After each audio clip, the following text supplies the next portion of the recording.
নমস্কার বন্ধুরা, রূপার রন্ধনশালায় আপনাদের স্বাগত।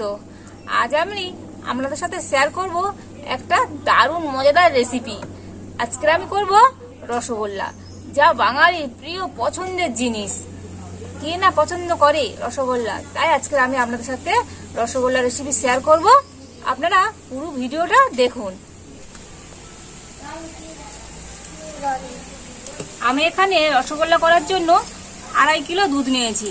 দুধটা আমি প্রথমে কড়াতে ছেঁকে নেব।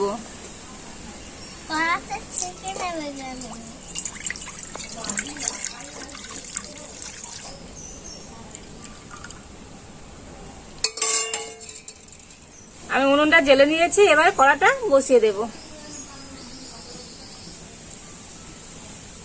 প্রথমে আমি দুধটা ছানা কেটে নেব। এখানে আমি 8টা লেবু আমি কেটে নিয়েছি।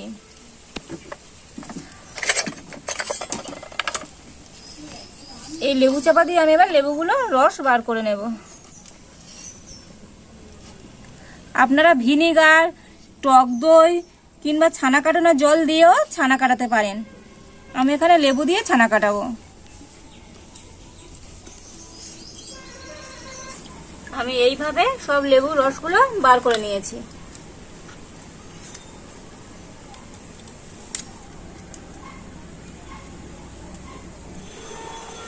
দুধটা কন্টিনিউ নাড়তে হবে, কেননা দুধ না নাড়লে দুধের উপর সর পড়ে যাবে। দুধের উপর সর পড়তে দেয়া যাবে না। দুধের উপর সর পড়লে ছানাটা ভালো হবে না। সেই জন্য আমি কন্টিনিউ দুধটা নাড়বো। দুধটা আমি 2 মিনিট ফুটিয়ে নিয়েছি। এবার আমি নামিয়ে নেব।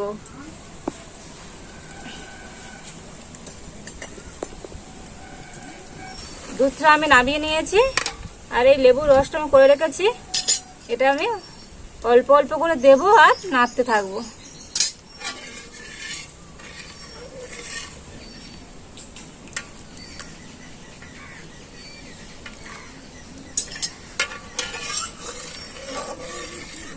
দেখুন আমার ছানা কাটতে শুরু করে দিয়েছে। এখন ওই লেবুর রসটা আছে, আমি দিয়ে দেব।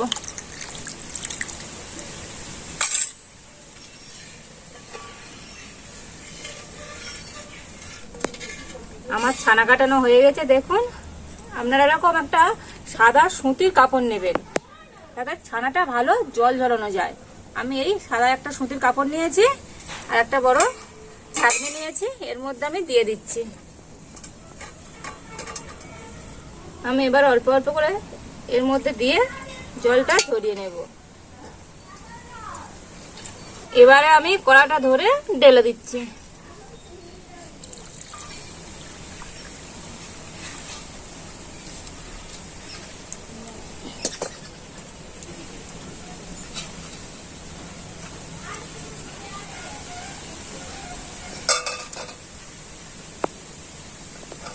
দেখুন কতটা ছানা হয়েছে আমার।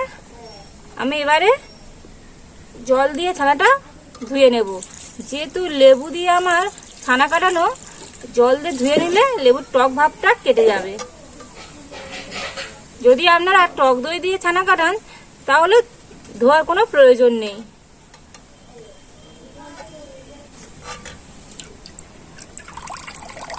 যতটা সম্ভব হাত দিয়ে এরকম জল বার করে দেব। আমি হাত দিয়ে যতটা সম্ভব জল ঝরিয়ে নিয়েছি। এবার এটা এক্সট্রা যে জল আছে, আমি এটা একটা পুটলি করে বেঁধে ঝুলিয়ে দেব। এক্সট্রা জলটা ঝরে যাবে।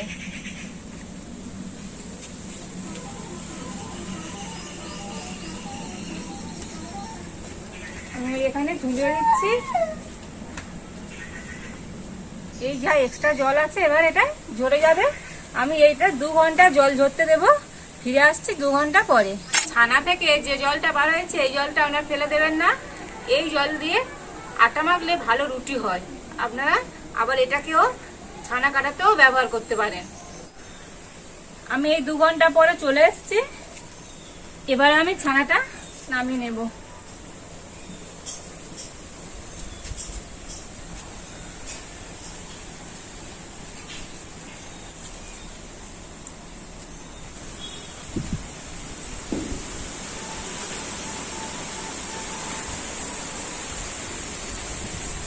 মধ্যে আমার একটু আর জল নেই। ছানার মধ্যে জল থাকলে রসগোল্লা ভালো হবে না। ছানাটা কত নরমও হয়েছে। আমি এর মধ্যে দিয়ে দেব 2 চামচ ময়দা।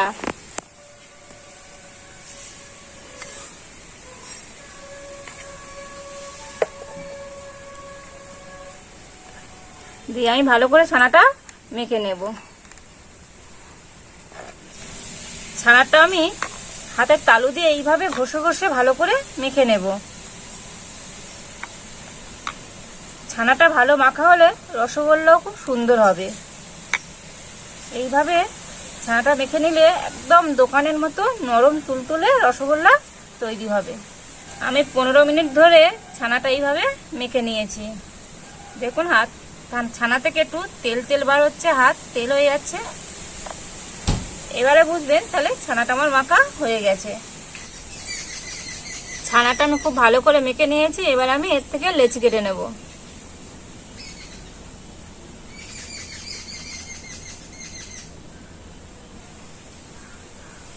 আমি এইভাবে সব লেচিগুলো কেটে নেব। আমি এই সব লেচিগুলো কেটে নিয়েছি। এবার হাতের মধ্যে আমি একটু সাদা তেল নিয়ে নেব, নিয়ে আমি লেচিগুলো গোল করে নেব।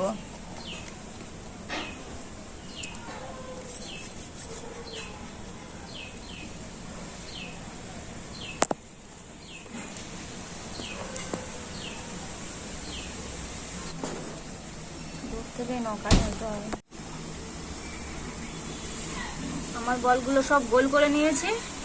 এবার আমি উনুনটা জ্বেলে দেব। আমি কড়াতে দিয়ে দিচ্ছি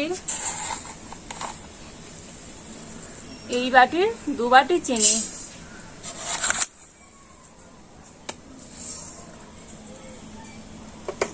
আর ওই একই বাটি 10 বাটি জল।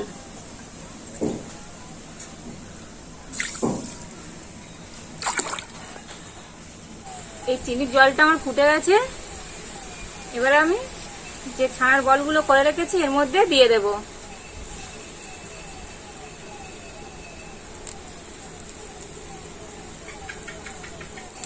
আমি সব বলগুলো দিয়ে দিয়েছি।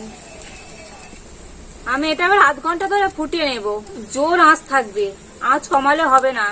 এইরকম ভাবে ফুটবে। আমি আধ ঘন্টা এটা ফুটিয়ে নেব।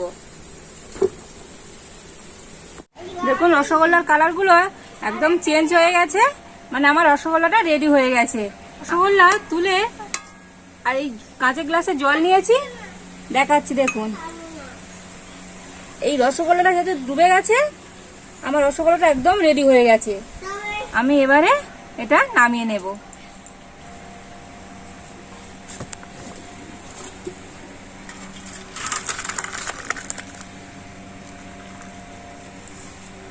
দেখুন কত সুন্দর রসগোল্লাগুলো হয়েছে। এবারে কেটে খেয়ে বলবো কেমন হয়েছে। খেতে দেবে কেন? তুই খাবি তো মিষ্টি? না। কেন? দেখুন মিষ্টিটা আমার কত সুন্দর নরম হয়েছে। মিষ্টিটা খেয়ে এবার বলবো কেমন হয়েছে।